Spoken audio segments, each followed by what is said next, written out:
Thank you for being here today. Je veux vous présenter la présidente, Barb Shellian. Notre association représente 139 000 infirmières et infirmiers au Canada. Bienvenue, Barb. Merci, thank you. Good morning. Bonjour. Je m'appelle Barb Shellian. I'm very pleased to be here this morning to talk about home care and things that are important to the Canadian Nurses Association and things that are important to Canadians. Nurses know firsthand the impact of stellar home care and the provision of services to home care and the differences that it can make to people. But we also know the disappointment and the gaps in service in home care in our country. I'd like to make 3 points today. The first one being that we believe that investments to home care are critical and need to be done now. We can't wait, and we need to accelerate and facilitate investments in home care in our country. The second point is that CNA supports the unilateral agreements that are happening now between the provincial, territorial, and federal governments, although our preferred future would be a national approach to a healthcare accord. But we believe that these investments and these unilateral agreements are assisting Canadians where they're living and where they're working right now. We also believe that any investment in home care needs to have accountability measurements tied to that so that Canadians and governments know that there is value for dollars spent in that area. And the third point, and not to be the least important point, is that we continue to support family caregivers who we know are providing a significant amount of care in our system. The first point being that investments in healthcare are critical and need to be made now. We know that Canada has one of the most expensive healthcare systems in the world.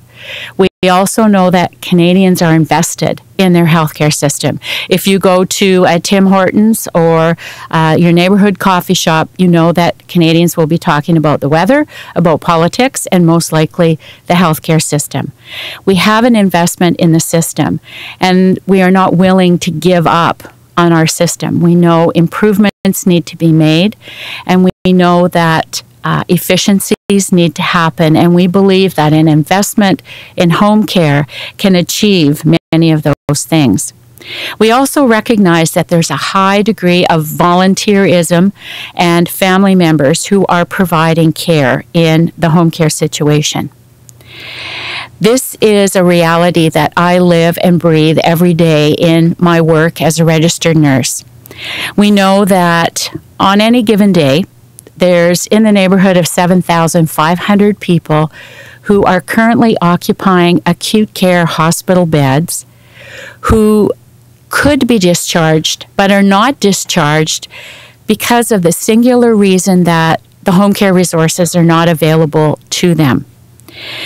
We think that an investment in home care will have a trickle-down effect into the acute care system by freeing up beds and providing those resources for people who may be lying on stretchers in emergency rooms.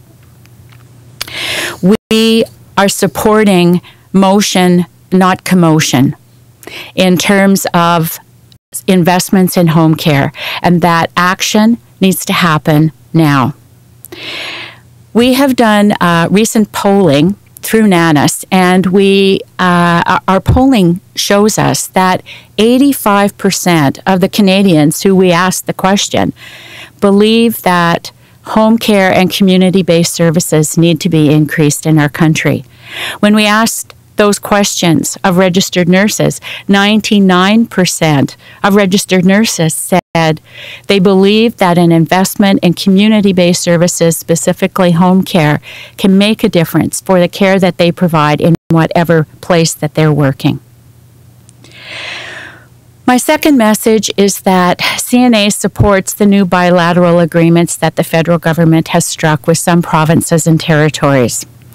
We continue to have hope for a national comprehensive healthcare accord, although we believe that that reality may not be immediate.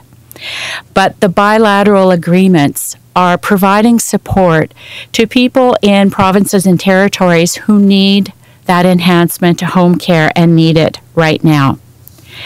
The funding for home care and the accountability measures that we believe should be attached to that will provide evidence to Canadians that what is happening and the resources that are being applied to home care have indicators attached to them that we can say or publicly report to Canadians to say, this is where your dollars are making a difference in home care.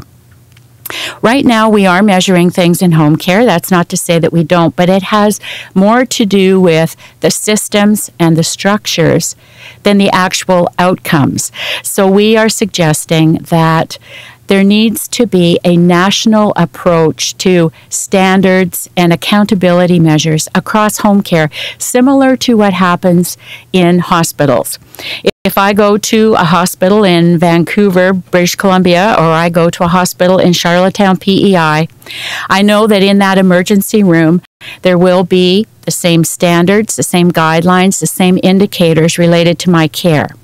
For home care, that's not the situation, and we think that there's opportunity there to provide that accountability to home care dollars. We know that through the recent debate through medical assistance in dying, that has increased the conversation in the Canadian context related to palliative care, hospice care, end-of-life care, and we think that that's a really good thing. But that also means that people are talking more about, well, why would I have this care in the hospital when it could be delivered in my home?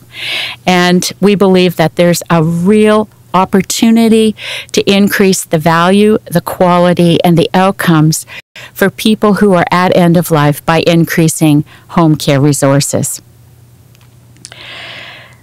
We've worked with the Canadian Home Care Association and the College of Family Physicians of Canada to do a national consultation. We achieved that last year, and we're very proud of the work that we've done. And we've published a national action plan for home care.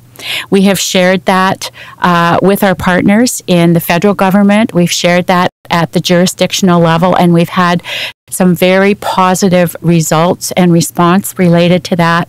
And that also reflects the fact that home care is a partnership. Home care is a team-based effort. And we're very pleased to have worked with those partners. And we're ready, willing, and able to start the work now to develop indicators across our country to have this national standard, these national indicators for home care in Canada. We're ready to get to work. The third priority I want to talk to you about today is support and encouragement for those sisters, brothers, parents, in-laws who are providing home care for family members at home, who work every day, who try to rearrange their home care, their work schedules, to try to rearrange their finances, to have this emotional burden on them to make sure that their family members are being looked after at home.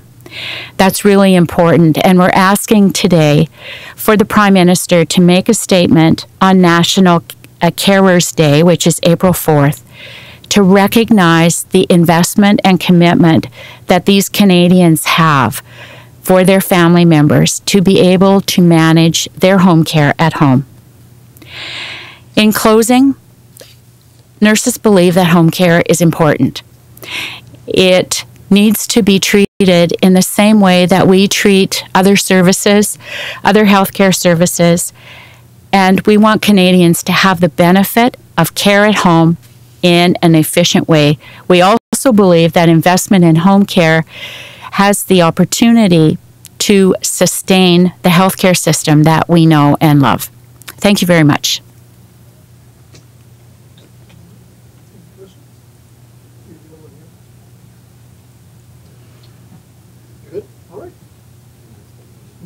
No. Sorry. I guess there's no questions, so thank you very much. Thank you. Thank you.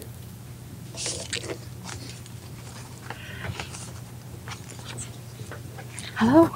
How are you? Nice to see you again.